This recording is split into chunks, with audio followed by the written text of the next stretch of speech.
শ্যামবাজার পাঁচমাথার মোড়ে রয়েছেন আমাদের সংবাদদাতা সুপ্রকাশ চক্রবর্তী। সুপ্রকাশ, এই মুহূর্তে সেখানকার পরিস্থিতি আমাদের জানাও। লোকসভা নির্বাচনের শেষ পর্যায়ের যে নির্বাচন 1 জুন হতে চলেছে এবং তার আগে ভারতের প্রধানমন্ত্রী নরেন্দ্র মোদী আজ পশ্চিমবঙ্গে এসেছেন। তিনি পশ্চিমবঙ্গে বেশ কিছু কর্মসূচি রয়েছে প্রধানমন্ত্রীর।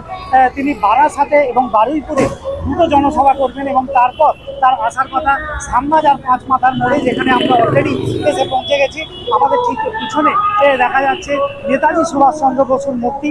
শ্যামবাজার পাঁচমাথার মোড়ে এই নেতাজি মূর্তিতেই মাল্যদান করবেন প্রধানমন্ত্রী এবং সন্ধ্যে 6টা নাগাদ সেই কর্মসূচি নির্ধারিত সময় রয়েছে। তারপর তিনি যাবেন এখান থেকে রোড শো করে যাবেন স্বামী বিবেকানন্দের বাড়ি এবং এই প্রধানমন্ত্রীর যে রোড শো, এই রোড শোকে ঘিরে কিন্তু ইতিমধ্যেই প্রচুর কর্মকর্তা এবং সাধারণ মানুষ আসতে শুরু করেছেন।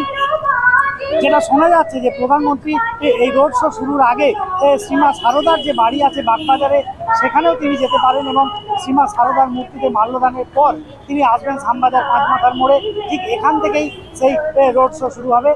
যদিও পশ্চিমবঙ্গ পুলিশের পক্ষ থেকে বেশ কিছু অসহযোগিতার অভিযোগ উঠছে। কাল রাত থেকেই যেমন আমাদের দূরদর্শনের যে অভিযান, সেই অভিযান লাগাতে দিতে তারা আপত্তি করছিল। এরকম নানাবিধ অসহযোগিতার একটা অভিযোগ রয়েছে। কিন্তু তারপরেও সাধারণ মানুষ, এমনকি বিজেপি কর্মকর্তারা মনে করছেন যে প্রধানমন্ত্রীর এই রোড শোকে ঘিরে বিপুল জনসমাগম ঘটবে।